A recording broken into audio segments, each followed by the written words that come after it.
Hey friends, we are the Bad Apple Divas. I'm Priscilla. And I'm Joyce. We like booze, True crime, and ghost stories. We don't take ourselves too seriously. So sit back, relax, and let's have a drink.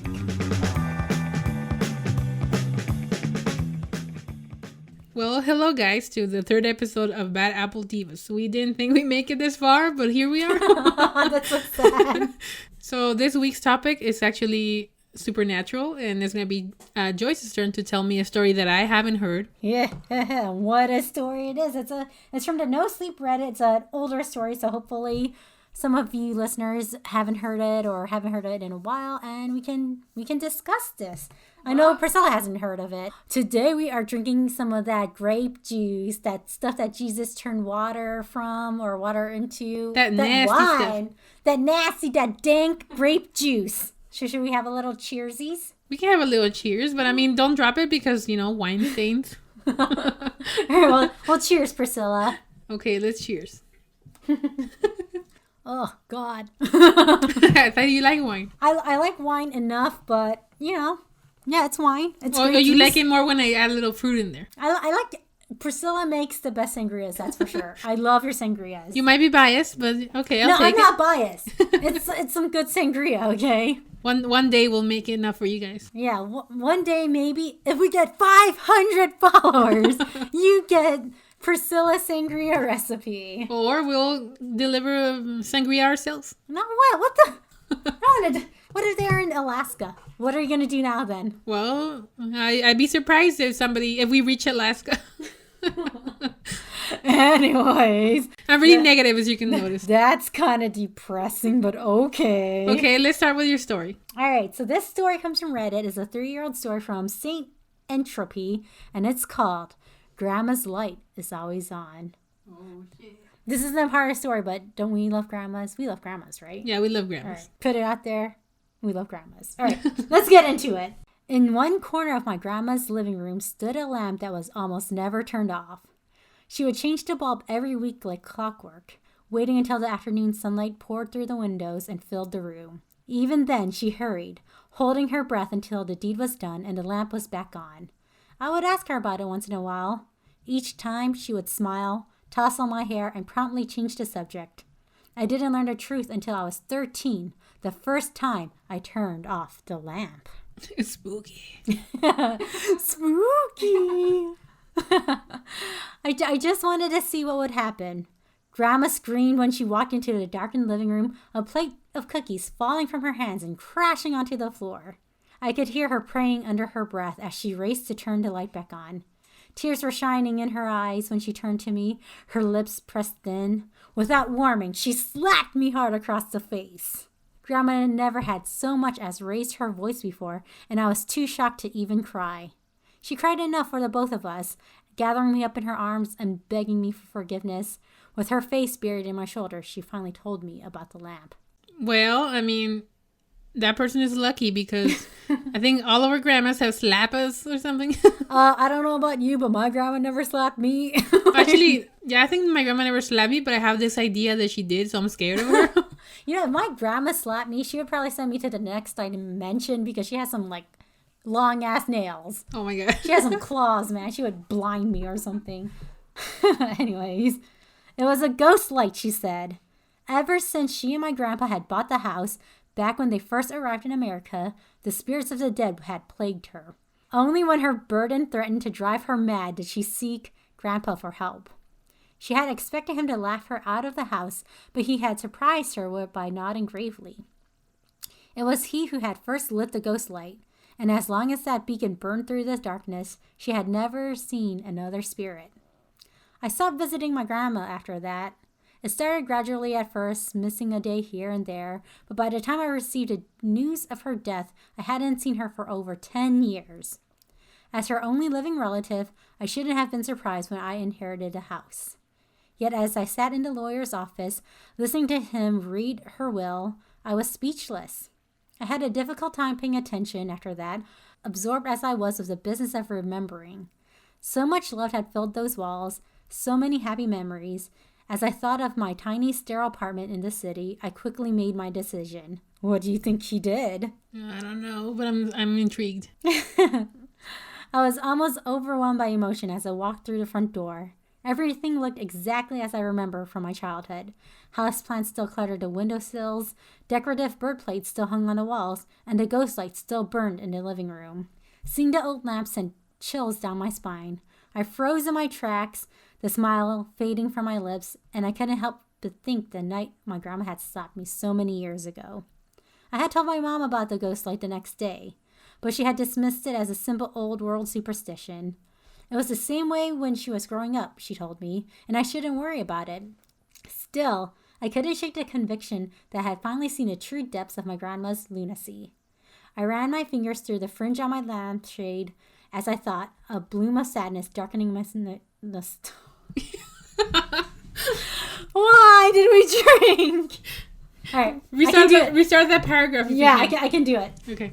It was the same way she... Oh my God. It was the same way when she was growing up, she told me, and I shouldn't worry about it. Still, I couldn't shake the conviction that I had finally seen the true depths of my grandma's lunacy. I ran my fingers through the fringe on the lampshade as I thought, a bloom of sadness darkening my nostalgia.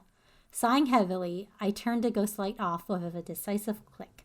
Ah! I butchered it again!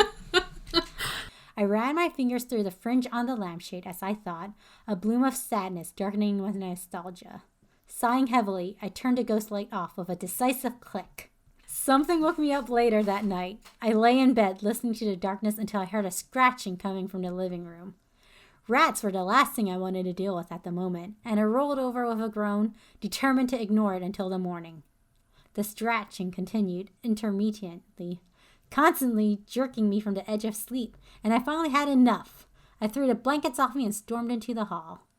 Moonlight flooded the front of the house, and I didn't bother turning on the lights as I made my way to the living room. I knew every inch of the house, even after so many years, and I moved confidently through the dim light. I was furious at having been woken up from the dead sleep, and my anger ill-prepared me for what I found. What did he find? Oh, don't you worry. We'll get there. Ugh. An elderly woman was crouched in a corner, her gaunt back to me. She was scratching at the floor where the walls met, stopping every few minutes to cock her head. A gnarl of dread unfurled in the pit of my stomach. I had no idea how this woman got into the house, and though it was obvious she needed help, it took me some time to summon the courage to approach her. My hand shook as I reached out to gently squeeze her shoulder. I meant to ask her where she lived, who her caretaker was, but the words were driven from my mind when she turned around and I saw her face. Her eyes were solid black, bottomless pits that didn't reflect the moonlight. Her jaw hung impossibly open, unhinged. The dark tunnel of her mouth spiraled down into her throat. I had a moment to realize who she was, to recognize the familiar map of her wrinkles in her face, the curls of wispy hair. Then my grandma screamed. That is horrifying. It is horrifying. I don't want to see my dead grandma scream. I don't want to hear I don't want to see my grandma scream, period. Well, black eyes, no thank you. Yeah, and a tunnel for a throat. Yeah, no thank you. I shrieked, stumbling backwards away from the nightmare in the corner. My arms flailed in the air, reaching for the nearest lamp, and my hands touched the ghost light. I yanked a chain, filled the room with light, and she was gone. I never turned off the ghost light after that. After letting the bulb burn out one evening, I began changing it every week just as my grandma had. Wait, he's scared? I would say so. Eventually, I got married, and lucky for me, my wife was tolerant of my strange fixation on the lamp. The light continued to burn, and I lived my life happily enough. But my grandson has been asking about the ghost light lately. Every time he asks, I smile softly, tousle his hair, and promptly change the subject. For some reason, I can't bring myself to tell him the truth. I think about how I pulled away from my grandma, how I thought her crazy, and I keep my mouth shut. I worry, though. I know I won't be around forever, just I know he will eventually turn off the ghost light. I worry that he might see me then, twisted and wrong, scratching in the corner.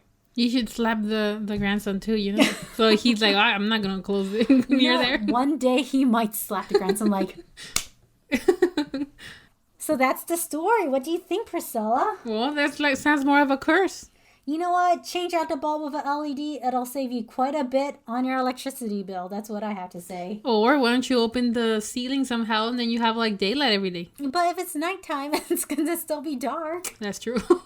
Well, how about you get solar panels? Well, you know what, Priscilla? You are right. This is the 21st century, and this story was written, still in the 21st century. When was this story from? 3 years ago, so 2017. Oh yeah, they should they should find ways not to show grandma there. Wait, what? They should find ways to get rid of the grandma ghost, Oh, the grandma. Would you say the grandma ghost is a bad apple? Yeah, I think she's a bad apple, and maybe we should have a little drink because of it. Are we starting a new game? Bad apple. Any bad apple time is a drink time. Yeah, we could do. Yeah, okay. So every time we say bad apple, you guys have to drink. All right, well, I think this grandma is a bad apple, and this grandson is a bad apple, and the grandson will eventually be a bad apple, and that is 3 drinks. Okay, let's go for it. Cheers. All right, so do you have any closing statements? What should we say? My closing statements are: get a solar panel. Don't have grandchildren. Oh, wow. Oh, no, because then maybe the curse will stay with me. Yeah, well, whoever gets the house will have the curse, it seems. Maybe Maybe it's a bloodline thing. It never said it, right? How about we rent the house? We keep the flip property. the house. How about we flip the house, put some solar panels there so there's always light, and The curse will be broken. the curse will be broken. That was very nice of you, Priscilla. That was beautiful. And do we have a recommendation this week? Do we have any Apple related recommendations? Well, today is your week's recommendation, so what do you want to send everybody to taste? Well, I'm not sure if they have apple pie, but I think that what's that place that you showed us, that pie? Which one? The place that we really like, the banoffee pie. Oh, the fancy pies. Oh, Fancy Pies. Fancy Pies in Arizona has amazing pies. Priscilla had the chai pumpkin for the holidays, and she shared a banoffee caramel toffee. That kind of banoffee pie. was amazing. Oh, yes. So Fancy Pies, everybody. Go there, get a pie, eat it, and send me some pictures so I can be hungry. And yeah. Well, I think that should wrap up our episode 3. Thanks for listening, guys. I hope you had an entertaining evening, day, morning, wherever you are, and enjoyed the story. And also, let us know what you think so far. If you have any recommendations. If I'm being annoying, let me know. And if I don't know, do stuff that pisses you off. Well, I'm trying not to talk too fast. So remember, you can find us on Instagram at Bad Apple Divas and on Facebook on Bad Apple Divas. You said you had it. You lied to me. Yeah, I just said it weirdly. Alright, cut. Yeah, it sounded like you're going to continue. So I'm like, okay. You can find us at Instagram at Bad Apple Divas and on Facebook.com/Bad Apple Divas. Or just type Bad Podcast. Hopefully you'll find us. And if not, do better. You're such a bad. I'm a baddie. You a baddie too. Well, okay, if your guys are bad too, we can call you baddies. Oh, I like it. We have baddies. Okay, baddies. And Well, okay. have a nice morning, afternoon, evening, wherever you are. And yeah. Thanks And for let us know what listening. you think. Oh, yeah. Give us comments. Bye. We need validation. Bye, let's go. Bye.